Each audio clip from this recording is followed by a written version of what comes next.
கபிலர் ஒற்றையடி பாதையில் மெதுவாக நடக்க ஆரம்பித்தார்.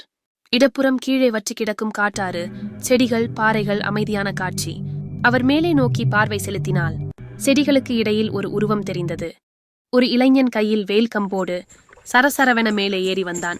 நீங்கள் யார் என்றான் கபிலர். கபிலர் பதிலளித்தார். நான் பெயரை கேட்கவில்லை, யார் எனக் கேட்டேன். நீலன் சிரித்து முன்னேறினான். நீலன் கபிலரை கடந்தேறினான்.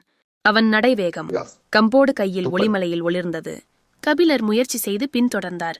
ஆனால் அவன் வேகத்தை பிடிக்க முடியவில்லை.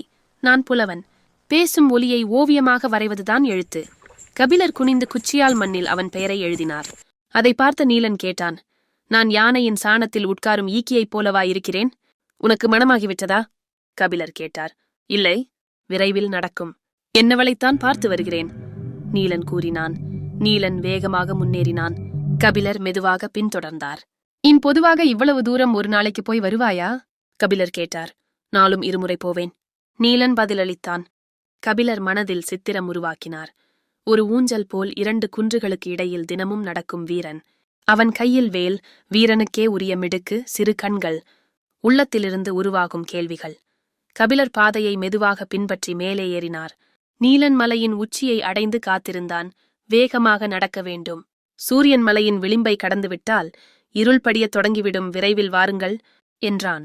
சிறு இடர்பாடுகள் வந்தாலும் கபிலர் கவனமாக முன்னேறினான். அவர் வேப்பம் பூக்களை எடுத்து பார்த்தார். காற்றில் அசைந்தது. ஒரு அமைதியான காட்சி உருவாக்கியது. வேப்பம் பூ மாலை யாருக்கு உரியது தெரியுமா என்றார். சிற்றெரும்புக்கு, நீலன் பதிலளித்தான். மாலை யாருக்கு சேர்க்கப்படுவது தெரியுமா? பாண்டிய மன்னனுக்கு என்று கபிலர் கூறினார். வயல் நண்டின் கண்கள் வேப்பம்பூவைப் போலத்தான் இருக்கும். உங்கள் பாண்டியன் வயல் நண்டை மாலையாக அணிந்து கொள்வானா? கேட்டபடி நமட்டுச் சிரிப்போடு 4-8 முன் தாவிச் சென்றான். கபிலர் நிலை குலைந்து போனார். பெரும் வேந்தனை சாதாரண வீரன் ஒருவன் இவ்வளவு தாழ்த்தி தன்னிடம் பேசுகிறானே. இந்த எண்ணம் முழுமையடையும் முன்னர் அவருக்குள் இருந்த கவிஞன் விழித்துக்கொண்டு வெளியில் வந்தான். என்ன அழகான ஓர் உவமை! மனதில் எண்ணங்கள் ஓடிக்கொண்டிருக்க கபிலர் கேட்டார். வயல் நண்டின் கண்கள்தான் அப்படி இருக்குமா? கடல் நண்டின் கண்கள் அப்படி இருக்காதா? எனக்கு தெரியாது, நான் கடல் பார்த்தது இல்லை, நீலன் பதில் அளித்தான். மனிதனாக பிறந்த ஒவ்வொருவனும் கடல் பார்க்க வேண்டும், கபிலர் வலியுறுத்தினார்.